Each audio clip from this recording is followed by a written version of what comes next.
Hi, this is Raimund from Obscurity and you're watching Impact Channel.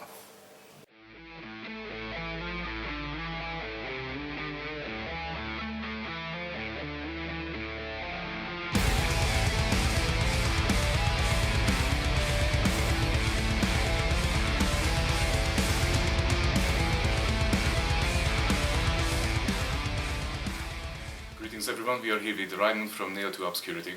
Hello, welcome to Tilburg. Hey, hello. How are you? How is the tour so far?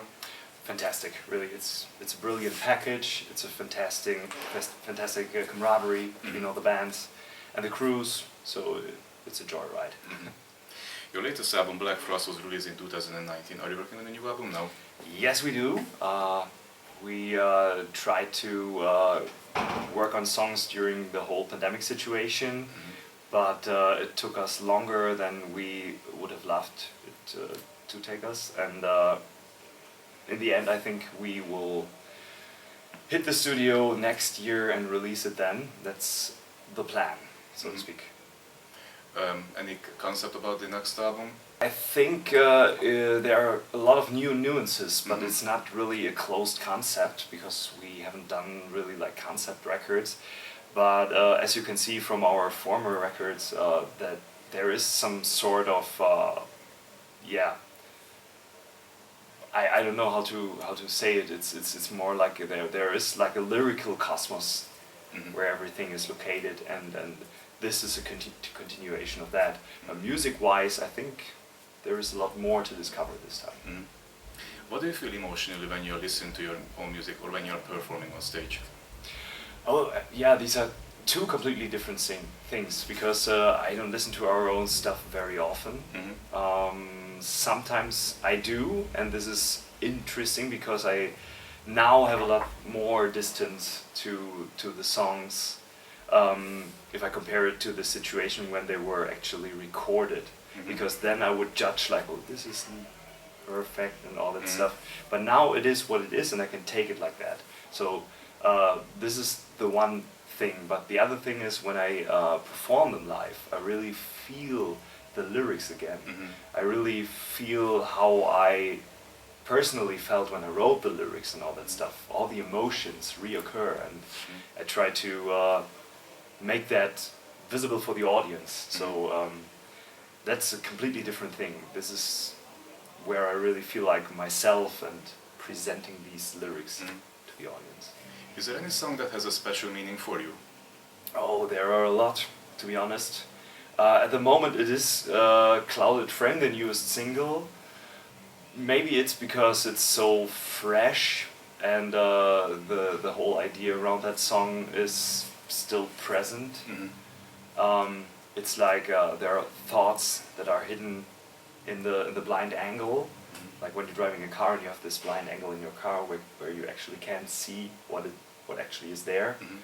And this is I try to use this as a picture for like lost thoughts, lost images that you have in your own life, something that you can't really get back or get back to. You really lost these memories. They're gone, like they weren't there, but you know that there is something. So there's like a black spot, and this is very meaningful to me at the moment because it's maybe the most I don't know, emotional part when we play that song live for me at the moment, but it changes every time. If your music was a soundtrack for a movie, for an art exhibition, or any kind of art, piece of art, what do you imagine for that? Oh, I think it's an interesting question, and I think it would be like a soundtrack to the apocalypse, maybe.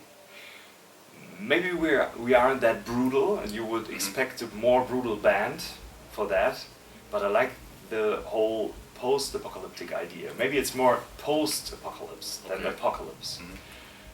When everything is like blackened and under the ashes of what has been there once. That kind of movie, that kind of art, that's what our music might work best with. Yeah. Interesting. What does art mean to you? Oh, I think a lot.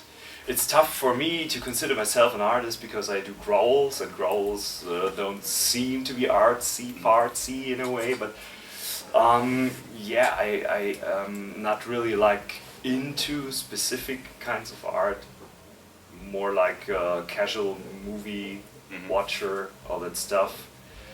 But I can relate to art when I see a picture and all that stuff. Especially when I look at our own artworks, which are done by Santiago Caruso from Argentina. His whole art, everything that he touches, everything that he does, this is something that means something to me. I like it. I like the way that he explores his feelings, and maybe when he illustrates a book, explores his feelings towards what he read and all that stuff. So this is art that I can relate to. Yeah. Where do you go for inspirations recently? Basically, my own life, my own thoughts, and discussions and chats with friends. It's more like that because they are more emotionally driven. But the pictures, I take them from literally everything. Sometimes it's a piece of art where I see something and I connect it to an idea that I have, like an emotional idea, and try to find a way to use this picture to express my personal feelings, my ideas. That's basically how my lyrics work.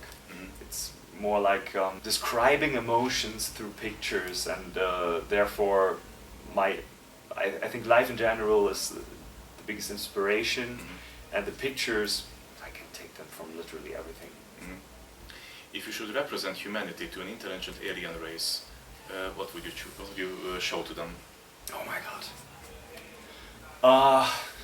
It's a tough one. A horde of animals destroying themselves and its own environment. So I would just say humanity is fucked up. I don't know. That's basically what I can say right now. It's a question that I never thought about. Maybe.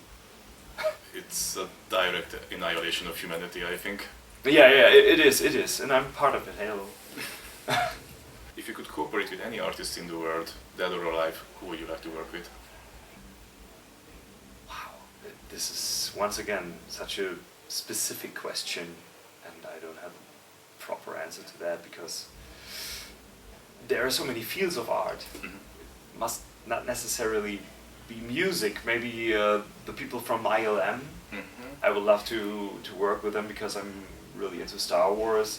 That would be quite interesting. Not a specific person over there, but Doug Chang, the illustrator for Lucasfilm, does a fantastic job. Maybe working with him would be something else. But as a musician, it's really tough because I like the people that I'm already surrounded with, and I mean it. We're a band with a great bond, and I wouldn't change that. What would be your dream venue like if there were no financial or logistic limits?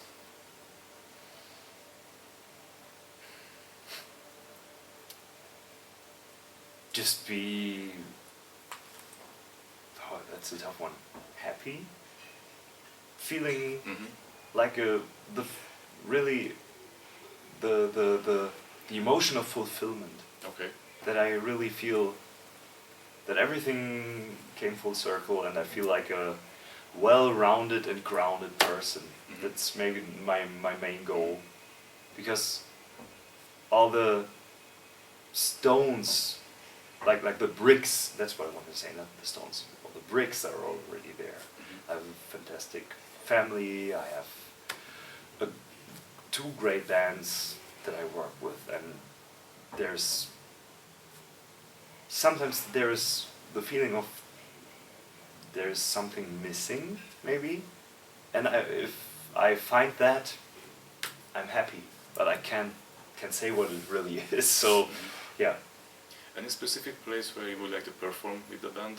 You already mentioned the post-apocalyptic picture, you know? Yeah, Maybe something among ruins or something? yeah, in the ruins of, yeah, that would be cool. Like performing in the ruins of an ancient, I don't know, an ancient building or something. That would be cool. Or I also think it was quite interesting that Metallica played in Arctic environments already. That would be interesting because it's kind of weird, the whole idea around that. But that would be cool too. Yeah. What are your plans for next year? Record, yep, finalize and record a record, because writing would be the wrong term because it's mainly written, but really put the finishing touches on that record and release it. That's the main thing. Everything else is bonus. But I think we are trying to get tours and all that stuff, but there's nothing carved in stone so far, so that's all I can say. Please name your 5 favorite albums of all time. You're good with these heavy questions. Oh my god. Yeah, maybe Metropolis Part 2 at Dream Theater, and then Tragic Idol by Paradise Lost. It's a very tough one. I always go with Ghost Reveries by Opeth. I think my other bandmates would go with Blackwater Park, but I'm always the Ghost Reveries guy. Then maybe The Great Cold Distance by Catatonia, number 4, right? And number 5, yeah, maybe it's Master of Puppets by Metallica, because this was the most accessible band back then, and that really brought me into the more extreme stuff later on. Same here. So yeah, I definitely have to name that one. What's the meaning of life? The meaning of life is finding your own place in life. Maybe that's the hardest task to fulfill, but if you manage that, then maybe you found the meaning of life. Any last words to your fans? Thank you so much for all your support over the years, and yeah, we hope that we can present something completely new to you after the 2 singles that we already released this year, maybe a full record, and I hope you're equally eager to hear it than we are, and yeah, cheers. Thank you for the interview. Thank you very much.